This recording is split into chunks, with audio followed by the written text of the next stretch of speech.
Well, can you feel your tailbone on the chair? Mm, Okay, just can you feel? All right, this is going to be an exercise to ground you. okay. All right, let's just do. Are you okay to close your eyes for a Mhm. moment?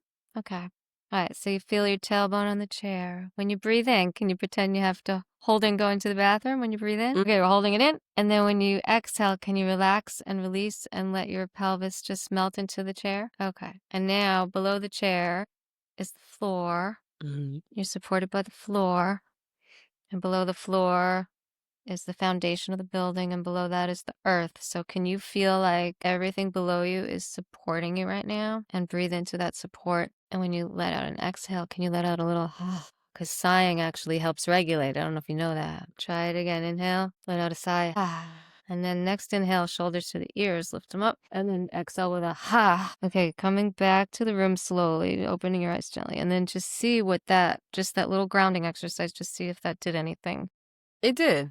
I have never done that before. I sigh, but not like that. Uh, and then I'm the like, other thing is with trauma, orienting is the most important thing when you're in a traumatic memory. Just right now, just look around the room. mhm, Just look around the colors, the plants, at the textures. How many lines are in that painting over there? How many mhm. leaves are on that plant hanging from?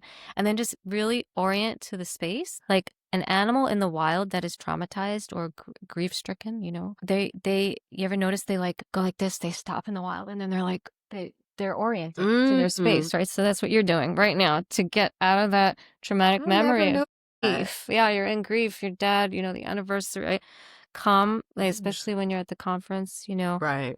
just orient. Don't let everyone like see you looking around, but just like, subtly orient, ground, feel the pelvis, and then do the pitch. Now, the anxiety disorder, who diagnosed you with that? Because I'm not sure you have one, but That's a good point okay. because I've said that for a long time that, like, I feel like I say Excuse me. things, I express my Mm-hmm. story just like I did, and back then, I was Mm-hmm. in Florida, it was in Davie, it was, a psychologist in Davie, Okay. Florida, that had diagnosed me with that, Mm-hmm. and my mom was like, "I don't feel that way." But she's not a licensed Mm-hmm. therapist or anything of that sort, Mm-hmm. but yeah, that was back in college.